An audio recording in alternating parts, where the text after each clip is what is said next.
केवल स्वरूप का ही चिंतन करे। जहां जप और चिंतन दोनों ही रहेंगे, वहां जप मुख्य और चिंतन गौण रहेगा। अतः जिससे चिंतन न हो सके उसे जप या स्तोत्र पाठ करना चाहिए। स्तोत्र पाठ से जप अधिक लाभप्रद है। महाराज जी, भगवान के साकार दर्शन के लिए क्या साधन करना चाहिए? मेरे विश्वास के अनुसार प्रगाढ़ ध्यान हुए बिना भगवत दर्शन नहीं हो सकता। तो क्या हठ योग ही मन के निग्रह का साधन है? लय योग, मंत्र योग, हठ योग इत्यादि सभी से मन का निग्रह हो सकता है। किसी एक को पकड़ लेना चाहिए।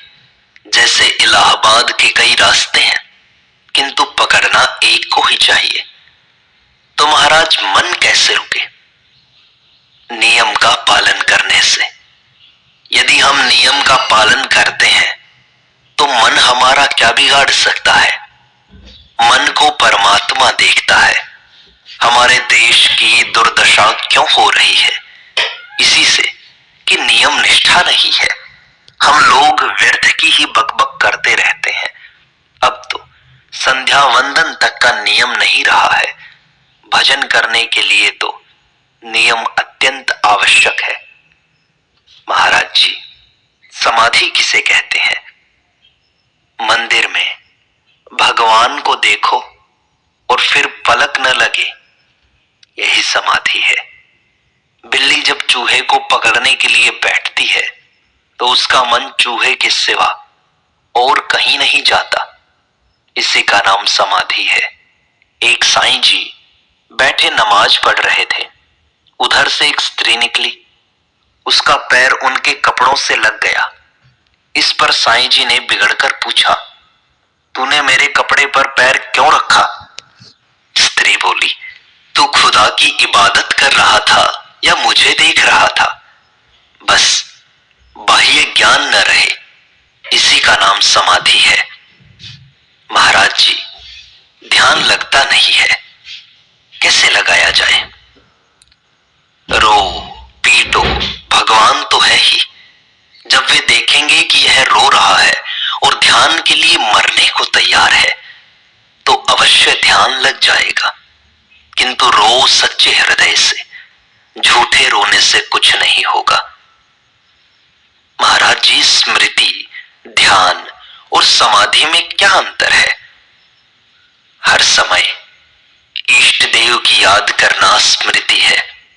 चित्त वृत्ति को एकाग्र करके इष्ट रूप में ठहराना ध्यान है। और ध्यान की बढ़ी हुई अवस्था ही, जिसमें ध्याता और ध्येय के भेद की स्फूर्ति नहीं होती, समाधि है। शरीर, प्राण और चित्त की समता अर्थात स्थिरता होने पर ही समाधि होती है। ये नियम अष्टांग योग की समाधि के लिए है। भाव समाधि के लिए इनकी आवश्यकता नहीं है और न वह करने से ही होती है। वह तो भाव की दृढ़ता होने पर स्वयं ही हुआ करती है। जिस समय वह होती है उस समय आसन और प्राण भी स्वयं स्थिर हो जाते हैं। आसन और वृत्ति, इन दोनों ही को स्थिर रखकर अभ्यास करना चाहिए।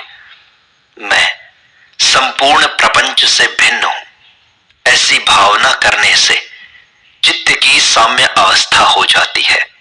यही चित्त की निर्विशेष स्थिति है। इसका काल अधिक बढ़ने पर चित्त विलीन हो जाता है। आसन पर 4 घंटे बैठकर यदि मनोराज्य होगा तो गर्मी बढ़ जाएगी, किंतु यदि चित्त लीन हो जाए तो 6 घंटे बैठने पर भी गर्मी नहीं बढ़ेगी। इसका कारण यह है कि मनोराज्य में तो चित्त को काम करना पड़ता है, परंतु लीन हो जाने पर चित्त शांत हो जाता है। स्थिर सुखमासनम, इस सूत्र के अनुसार स्थिर आसन रखकर ध्यान करना चाहिए। चेतन तत्व की भावना पूर्वक इष्ट का ध्यान 10 मिनट प्रतिदिन करने से अभ्यास का फल प्रतीत होगा। 30 मिनट के अभ्यास से विशेष अवस्था प्रतीत होगी और 1 घंटा 35 मिनट के अटूट ध्यान से देह अनुसंधान की निवृत्ति यानी समाधि हो जाएगी। यह परम योग है। 1 घंटा ध्यान के अभ्यास से सर्वत्र ध्येय ही दिखाई देगा। ध्यान से ज्ञान होता है। ध्यान बिना ज्ञान रह ही नहीं सकता। कम से कम 10 मिनट तो प्रतिदिन ध्यान करना ही चाहिए। इससे एकाग्रता बढ़कर शनै ही तद्रूपता हो जाएगी। एकाग्रता या संयम ही मुख्य है। चिंतन स्मरण से सब कुछ हो जाएगा। चिंतन का अभ्यास जितना बढ़ेगा उतनी ही संसार से विरक्ति और भगवत प्रेम की प्राप्ति होगी। मनोराज्य, पूर्णतया केवल भगवत संबंधी